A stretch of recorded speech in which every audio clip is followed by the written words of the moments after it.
From the musical notes of a songbird to the raucous call of a seagull, the sounds of birds are as distinctive as the birds themselves. Each type of bird has its own special characteristics, and yet there are several ways in which all birds are alike. One typical characteristic is the need for parental care.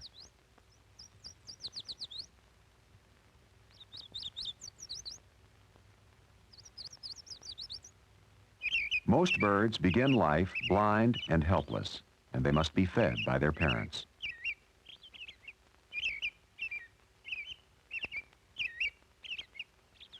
There are some young birds that are able to move about on their own soon after hatching. They can feed themselves, but they still depend on their parents for help and protection.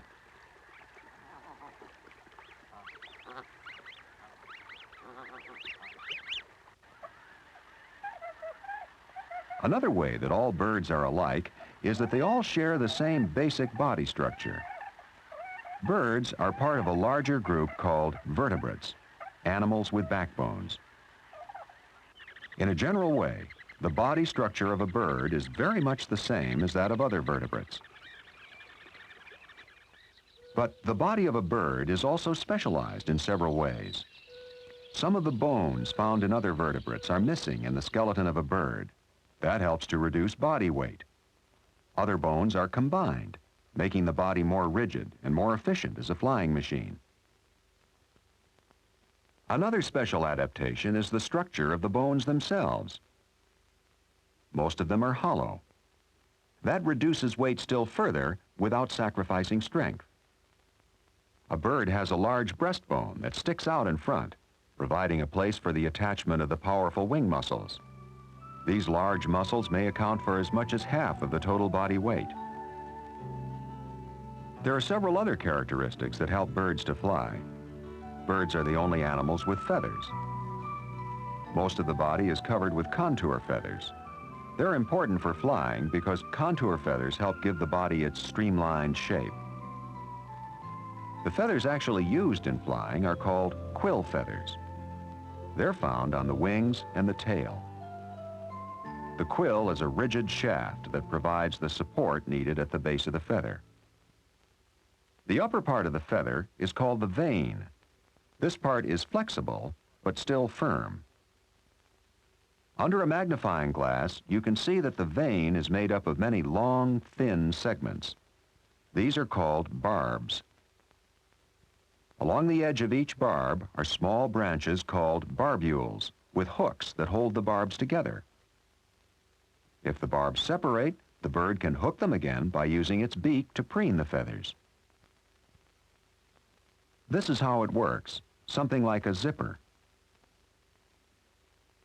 With the barbs joined together, the feathers form a broad surface that pushes against the air and moves the bird forward. The outer parts of the wing feathers bend as the wing moves, and the action is something like the turning of a propeller.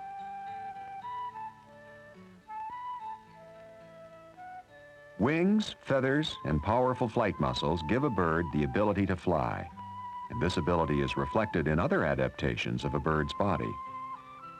To direct its flight, especially at high speeds, a bird needs keen eyesight.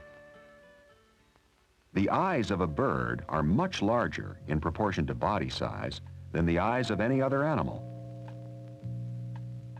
Most of the eyeball is hidden within a socket of bone in the skull. The retina of a bird's eye is densely packed with visual cells, forming an image that's as much as 8 times as sharp as the image on a human retina. A bird has 3 eyelids. There are 2 outer eyelids, like those of many other animals. Usually, these 2 are closed only for sleeping.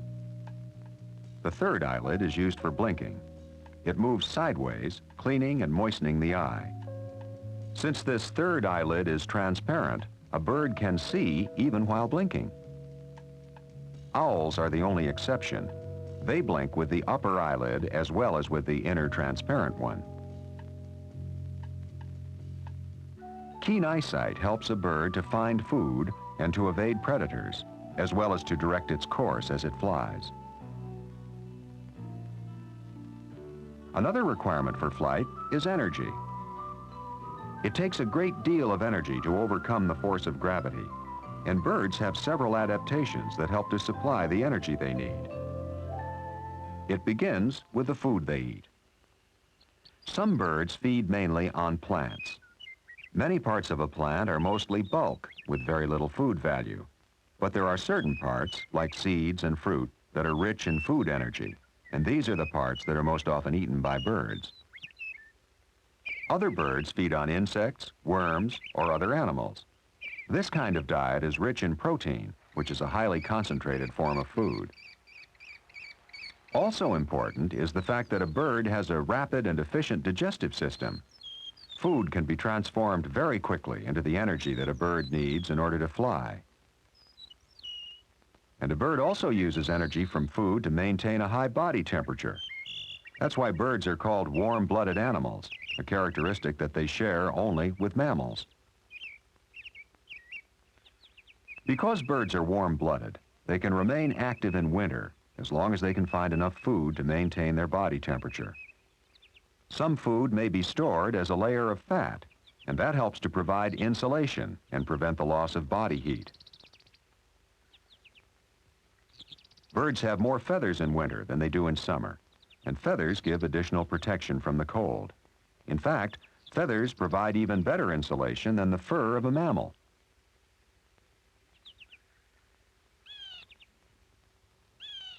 In winter, as well as in summer, most birds maintain the same high body temperature.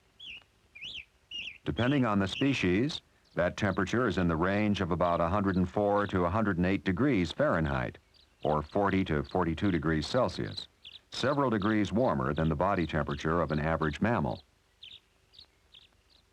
Birds also have a more rapid heartbeat than mammals. This rapid heartbeat helps maintain their high body temperature and provide the energy they need for flying.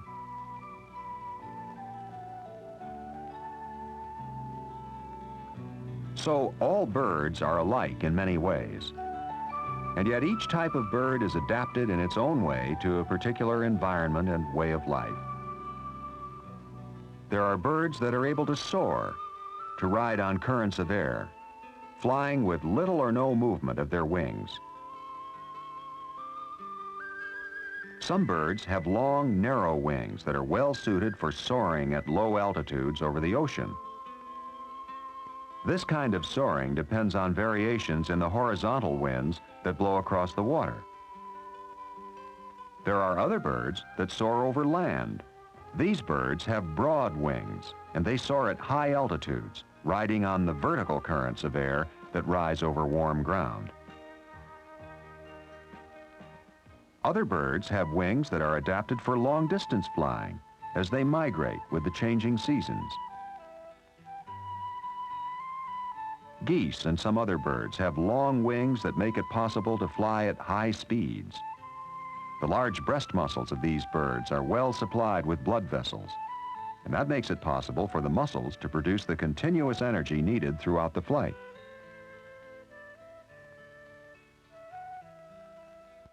There are other birds that spend most of their time on the ground. Pheasants and other ground birds have large flight muscles, but those muscles have very few blood vessels, so they can't produce enough energy for sustained flight. These ground birds can fly for only a short distance, but their short, powerful wings are well adapted for making a quick escape from a predator. Penguins aren't able to fly at all, at least not in the usual sense. They use their short, stubby wings and powerful breast muscles in swimming. Penguins actually fly through the water. Ostriches aren't able to fly, but they can move rapidly on the ground. An ostrich can escape a predator by running at a speed as fast as some birds fly. Ostriches are so well suited to life on the ground that they don't need to fly. Their powerful legs and feet are adapted for walking and running, and also for kicking, which is another way that ostriches protect themselves.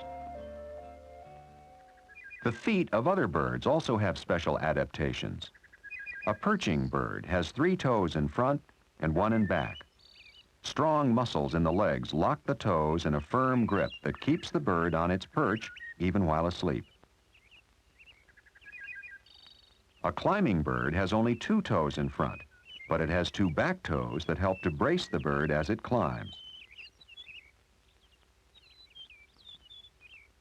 Meat-eating birds have toes with sharp talons used to capture and hold their prey. Many water birds have webbed feet that act as paddles in swimming.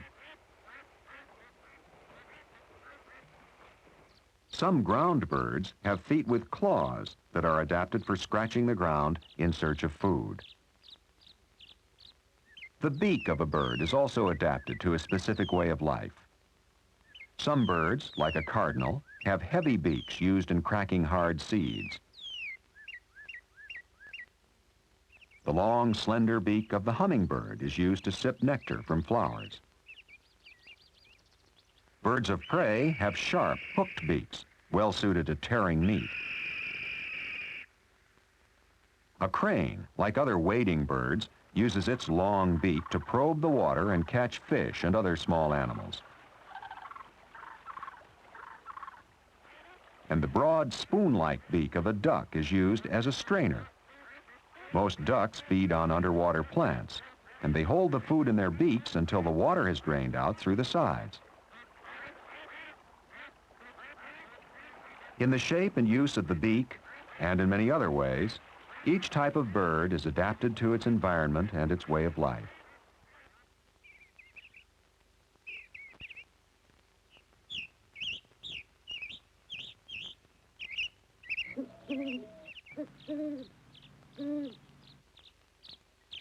Birds can be found in almost every kind of environment on the earth. That's possible in part because of the special adaptations of each type of bird, and also because of the characteristics that all of them share, characteristics that give nearly all birds the ability to fly.